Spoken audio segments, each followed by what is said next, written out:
Salut à toutes et à tous et bienvenue dans ce nouveau tutoriel dédié aujourd'hui à Firefly, l'outil d'IA d'Adobe. Ce que je vous propose, c'est de faire un tour d'horizon de celui-ci en une quarantaine de minutes, pour vous permettre de découvrir sa puissance, son utilité et ce qu'on peut vraiment en faire. Ce tutoriel est tiré de ma formation complète sur les outils d'IA de chez Adobe, disponible chez tuto.com et dont le lien est dans la description. Si jamais cela vous plaît, n'hésitez pas à la partager et à aller regarder la vidéo. Si vous avez des questions, je resterai bien sûr disponible dans les commentaires juste en dessous. Ce sera avec plaisir que je viendrai vous aider. J'espère en tout cas que cette vidéo vous plaira. Je vous en souhaite un bon visionnage et je vous dis à tout de suite. Passons donc à la présentation du texte à l'image de Adobe Firefly. On va cliquer ici sur Générer.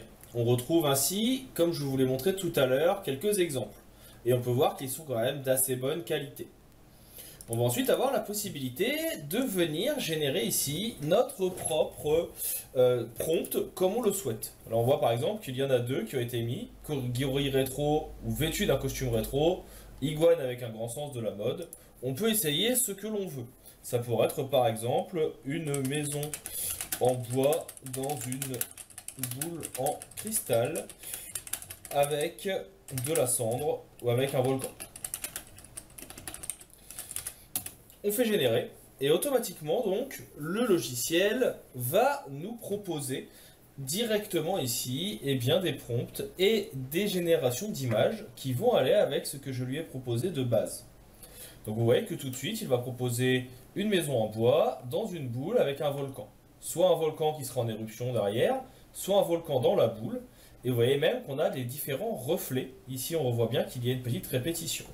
Donc on a quelque chose qui est assez sympa. On voit bien ici que l'on est sur la version 2. Si vous venez cliquer ici, vous avez bien sûr toujours accès à la version 1 qui, attention, sera de moins bonne qualité. Donc il faut en tenir compte. On va rester nous sur la version 2 qui est la plus récente et qui permettra d'avoir des générations plus qualitatives. Vous avez ensuite ici la possibilité de définir votre format.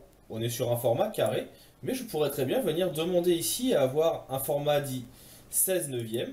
Et si je viens générer, il me refait des illustrations ici directement en format 16 neuvième.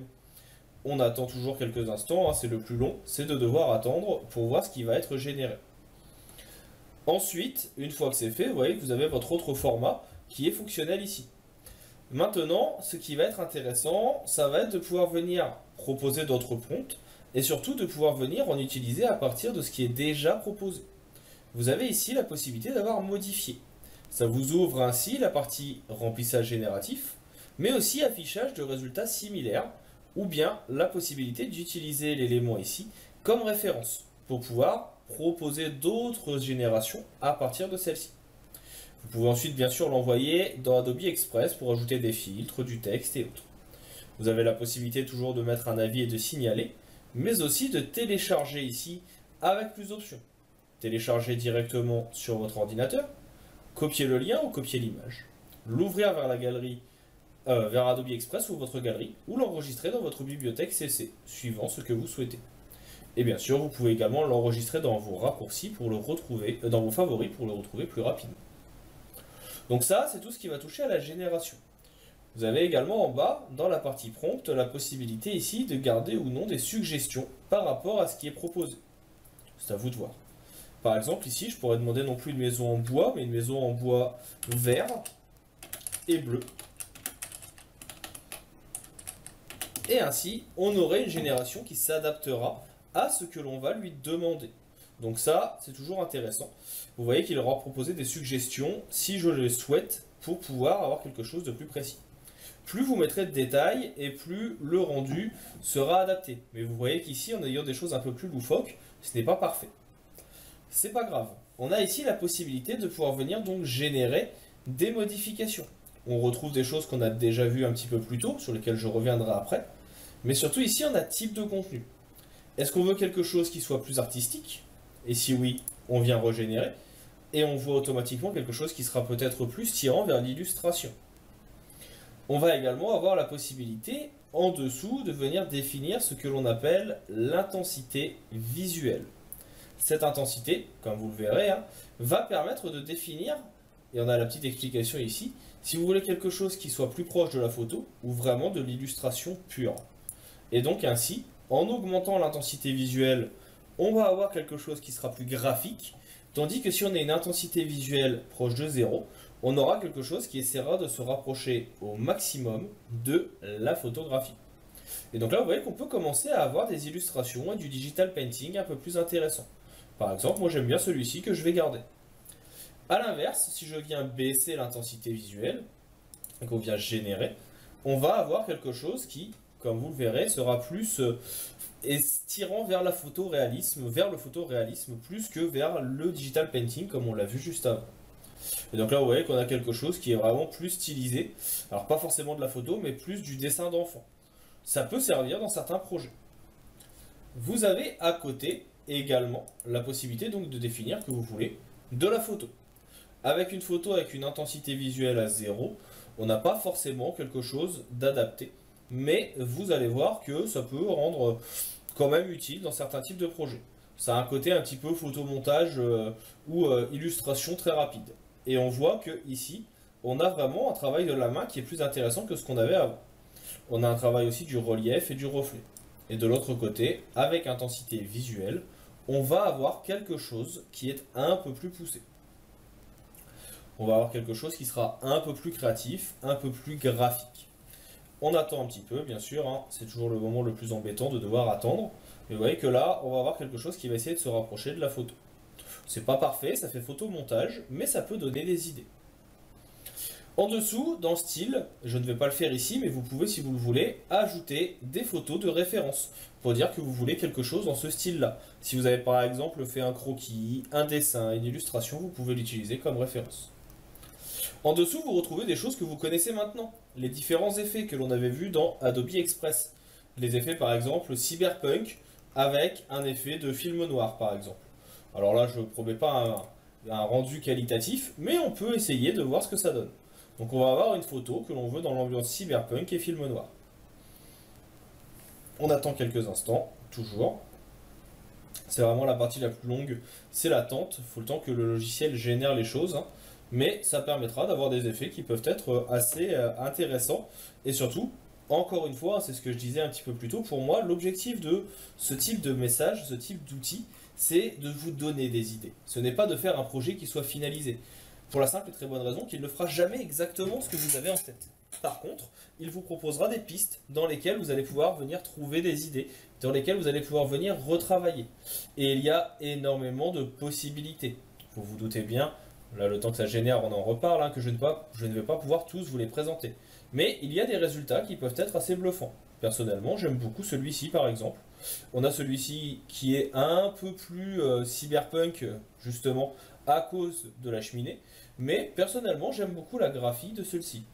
On peut enlever le côté film noir et cyberpunk, et on peut partir par exemple sur quelque chose qu'on veut Vaporwave, avec un effet de 3D.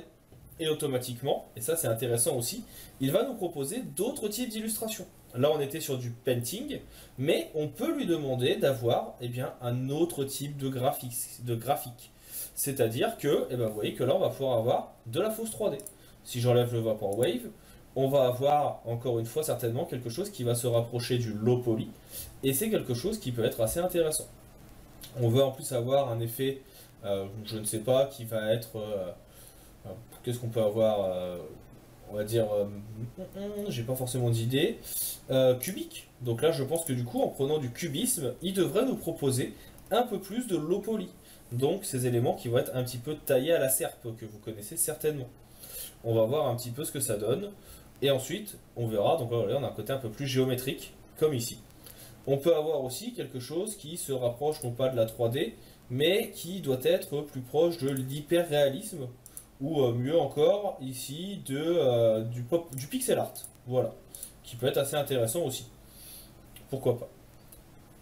On attend quelques instants, on laisse charger le cubisme et le pixel art. Je pense que les deux mariés ensemble peuvent être assez intéressants. Et donc on a notre élément cubique. On peut enlever cubique et le laisser uniquement pixel art et vous aurez encore d'autres possibilités. En plus de tout ça, on va voir après qu'il y a d'autres possibilités qui peuvent être intéressantes. Donc ça c'est tous les effets graphiques, hein, il y en a énormément. Mais en plus des effets graphiques, on peut avoir aussi un travail qui se veut un peu plus photographique. Qu'est-ce que j'entends par là? Alors là, vous voyez, hein, il vous propose énormément de possibilités. Nous, ce qui pourrait être intéressant, ça pourrait être un portrait de grand-mère dans une maison, dans une cuisine style années 60, prise au smartphone. On va enlever l'art, on va enlever le pixel art. On va revenir ici sur une partie que l'on veut photo, avec une intensité visuelle plutôt à la moitié. On verra ce que ça donne après. Avec, par exemple, ici, quelque chose d'un peu plus classique, c'est-à-dire qu'on veut avoir un film un peu granuleux, parce qu'on veut quelque chose qui date des années 70. En plus de ça, on aimerait avoir, en termes de concept, quelque chose qui soit un peu kitsch, pourquoi pas, on va voir ce que ça donne. Et vous avez même la possibilité de venir ici choisir des tons. Par exemple, on voudrait que ça soit ce que l'on appelle la Golden Hour, donc un effet un peu doré. Golden Hour que l'on retrouve d'ailleurs ici. Avec, par exemple, ici, une heure dorée. En termes de ton, pour l'instant, je vais mettre aucun.